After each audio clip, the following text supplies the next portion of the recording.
really great to be here. I've been having a lot of fun here in Toronto since I got here, and I want to thanks Dan for that introduction. I should have shortened it because I have some slides I want to show you. I didn't want it to take any of your time. And I want to thank Nancy and TCAP for inviting me, and Dan and Fiona, folks from the City of Toronto, who have shown me such a great time since I've been here, and we've had so much to talk about. This is an amazing city. It's beautiful. I took the same bike tour that Mark took, and I was just amazed at the neighborhoods and how beautiful they are in the city and how many bicycles there are here, because they're everywhere.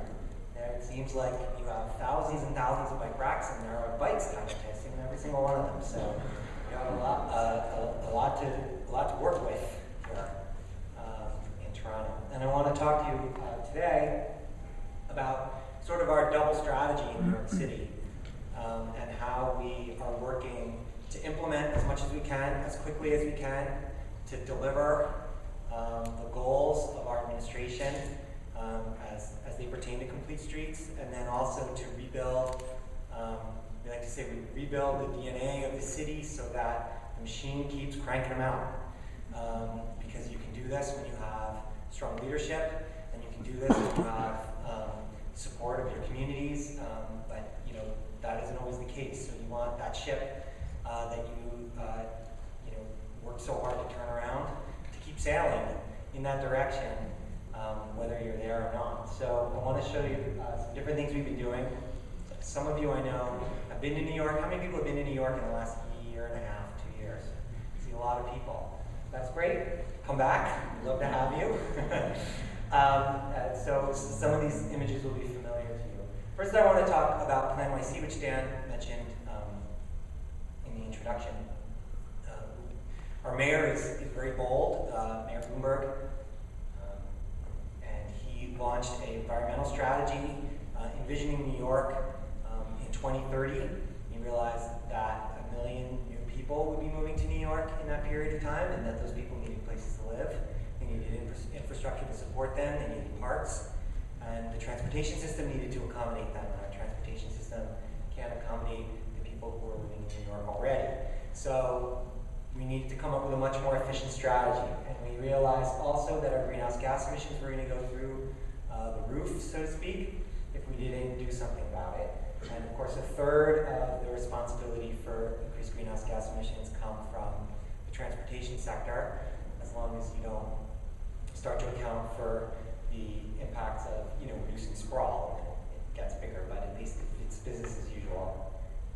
We were about 30% of the problem, so we started to work on that. The big efforts that we wanted to work on from the Plan YC perspective was to institute a congestion charge in New York, which ultimately failed the first time around, but it will live another day, I assure you. And as a result of that, we could invest heavily in our mass transit.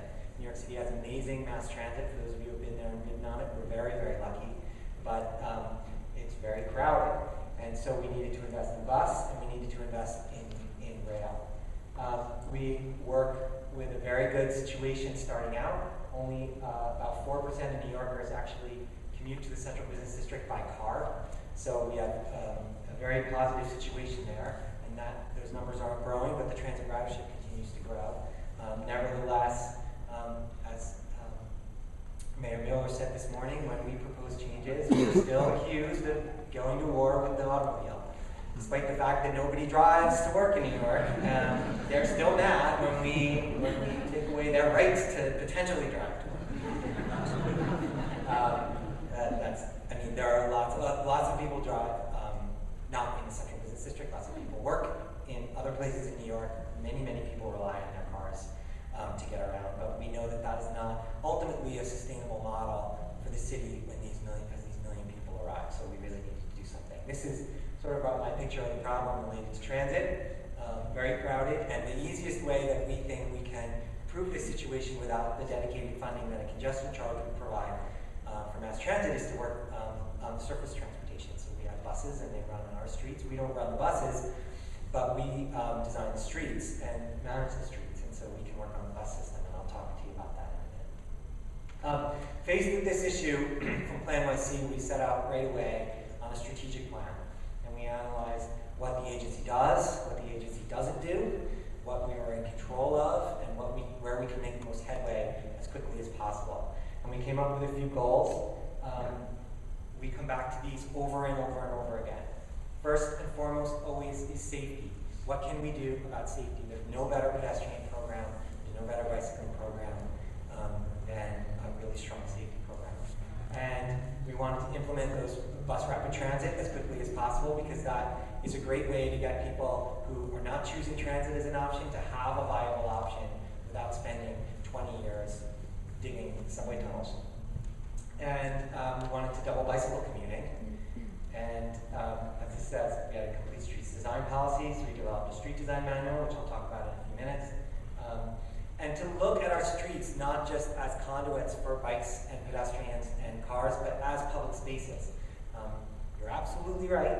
25% of the land area in New York City is street, which makes us the largest developers in the city. There's no bigger commodity in New York or in most cities than real estate, and we control a lot of it. And we wanted to make sure that it was given its highest and best use. We've also worked to reduce energy use around the city. We have programs about lighting, we've reduced the vehicle fleet in the city. We've done all kinds of efforts to try to impact the city itself, the administration's green footprint. Like I said, the safety goal is first, and we've managed to reduce fatalities very nicely over the last 10 years, and we want that number to continue to go down, and we'll do everything we can to keep it going down. I believe, again, like I said, that this is the single best thing that you can do to keep people walking and bicycling and to promote the complete streets work. I wanted to talk about this Times Square project as a case study. Times Square is obviously they call it the crossroads of the world, where the New Year's Eve ball drops and all the rest of it. It's a very congested, difficult situation. People have been telling the progressive transportation community in New York have been talking for years about addressing the imbalance of cars and pedestrians in Times Square. It's overwhelmingly tilted towards the car. 11% of the public space in Times Square was given to pedestrians. We had 375,000 pedestrians walk through Times Square every day, and a couple thousand cars. So we don't really have a balance that worked out very well. For New Yorkers, people were walking in the street. 125,000 people work in Times Square. They weren't happy. They didn't leave their office buildings. They brought their lunch to work every day. So we had some problems to solve. We define this as a traffic, mobility, and safety problem. Broadway, this is a map I photocopied from a book. This shows the old network of city streets in blue and red, and what we call the Commissioner's Plan in 1811, where we laid out the grid structure in New York. The only street that really stuck around in this part of the city was Broadway, which cut diagonally across the grid. Everywhere it hits an avenue, and up and down North-South Street, it created a triangle, it created a complicated intersection, and it typically created a destination. So Columbus Circle is at one of these intersections. Lincoln Center is at one of these intersections. Times Square is at one of these intersections. Herald Square, Madison Square, Union Square, Washington Square, well, not Washington Square so much. But these are all snaking down Broadway, and every time you cross an avenue, you hit another beautiful destination. But the street itself didn't lead you from destination to destination. It was designed for automobiles, and it was creating these complicated intersections. So we talked about it this way. We talked about how it disrupted the street grid, how it created long crossings, how you have to wait for extra signal timing to allow time for Broadway to go, and then time for the avenue to go, and then time for the crosstown street to go. Everyone internalizes this type of discussion because people ride around in New York in taxi cabs, and they drive around, and they walk around and say, this is a mess, we have to do something about it. We talked about how the crossings were very long, and pedestrians walked in the street, and we had done project after project in New York to try to address this situation over the last century. Times Square's gone through different configuration changes all the time to try to accommodate this situation, but it never worked. So we said, let's try something really radical. Let's try closing Broadway as it goes through Times Square and letting the grid do its work. Then we don't have to give the signal time and to Broadway, you can just, you have extra green time for the avenues, extra green time for the cross streets. Traffic will move much better. We did a big modeling study of traffic. We proved that this would work. The mayor made us gather a lot of data to make our case that this would be better for everybody. This would be the key to unlocking the situation in Midtown. We actually called this project Green Light for Midtown. That was what it was called. And we talked about how bus travel would improve as the avenues were cleared, and subway riders would get safer and more efficient passage from their stations to their offices and wherever they headed. We also talked about how Broadway was not safe. Those big red dots are every place that Broadway crossed an avenue, and those were where we saw most of our crashes. So we tried to create a very compelling case for this project. Now, have I talked about public space? Have I talked about livability, economic development? No, we didn't talk about really any of those things because we're the DOT. We know about safety, we know about mobility. We can really argue these points very well. We have a lot of credibility. We gathered our data, and we did the project. We let the project speak to those issues for itself. So this is Broadway between 42nd and 43rd Street in the middle of Times Square. This is what it looked like before we closed it, and this is what it looked like after. This is just paint on the street, tables and chairs, umbrellas and planters. Nothing else, no capital investment whatsoever. We just closed the street and put out furniture. Our local business improvement district, which is like your BIA, maintains this space. Here's Broadway, same thing in Times Square between 47th and 46th Street. Before, after. This is Herald Square. This is the exact point where Broadway is closed. These cars that are weaving in between the pedestrians and the crosswalk, they're going south down Broadway through Herald Square. On your right is Macy's, the big department store. This is where the Macy's Thanksgiving Day Parade ends in New York City, right in front of the department store. So this was before and after. Again, this is just done with paint and planters, tables and chairs and umbrellas. And it was like this for 6 months while we evaluated the project.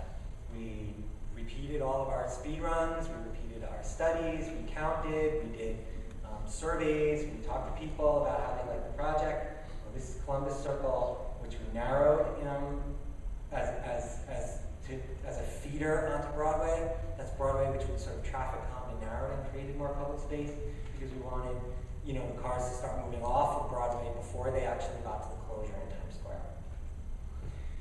There's another data point we collected. We have millions and millions of pieces of data related to taxi GPS. We know every spot where a taxi picked somebody up and every spot where they dropped them off and how long it took them to get from one spot to the other. So we're able to use that to evaluate speeds in all of Midtown. And it's one thing to do a couple thousand speed runs and know how long it might take you to get from A to B, but this is real raw data that we can use. It's totally unbiased. It's just taxi trips around Midtown. So this was very helpful in justifying what we did because we showed that traffic moved faster when the project was over. So by closing Broadway, restoring the grid, we had a 15% travel time improvement on 6th Avenue. Speeds were improved on 7th Avenue overall and overall in the area. We had injuries down 30 to 63%. We had many fewer people actually walking in the street, which they used to have to do in Times Square because there wasn't nearly enough room for all of them. Volume was up for pedestrians, and 75% of the New Yorkers who were surveyed said they thought that Times Square was awesome. So we used all of this data. We worked with the mayor, and about 3 months ago, he announced that we were making the project permanent. He's standing next to